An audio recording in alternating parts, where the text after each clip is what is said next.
Mom I Love, and I am Shubhoshri. You can also find us at our official website, that is www.momilove.com. So, have you ever thought why kids in the Western countries are so vibrant and happy? And what are the things we can learn from them to make our children's life much happier and enjoying? The first is, which we must also practice in our life, is don't bring up issues such as looks. Mostly we think, we sometimes tell our kids that this one doesn't suit you, this one doesn't look good on you, or maybe this hairstyle is not fit for you. So if as a parent you think that does not suit your child, just neglect it, just avoid it. No need to bring the issue in front of your child. So that that brings down their self-morale. Is never tell them what others will think. So mostly in Indian families, what happen is we are concerned in what other people will think about us, what they will tell us about. Like if we do something, they might say something bad, or they might deny it, or they may not like it. So that we must not bring in front of our child. Rather tell your child, do whatever you feel like till the time it is good for you, till the time it is good for us. If that is hurting you, if that is not good for you, don't do that.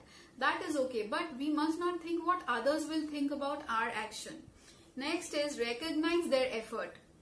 So when your child is trying to do something, it is not always necessary to win, but it is always necessary to recognize their efforts in what they are trying to do. So what happens is, for example, my child, she was trying to learn how to swim. So she was going for her swimming classes, and she was the most youngest one in her group. But still what was happening, though the other kids were around 10 to 11 years old, she was just 5, and she was trying to catch up with them.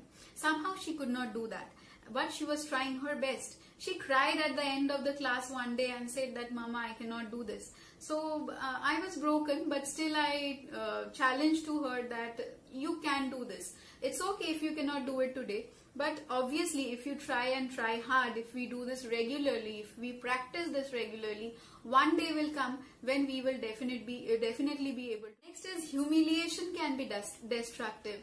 So for example, when a child does something wrong, which we do not take it as a positive thing, or something, maybe they are not listening to us. Every day that happens in our life when we are parents, when we have younger kids, right?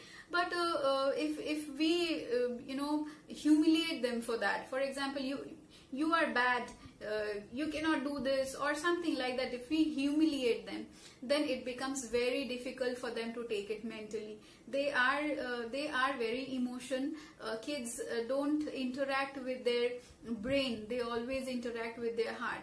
So whatever you are going to tell, they are going to take it in their heart, and they will rip inside, they will be hit inside their heart.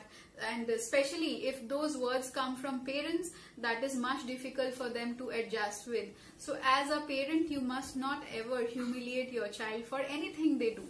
You can scold them, you can tell them that they have not done this right, but not by humiliating them.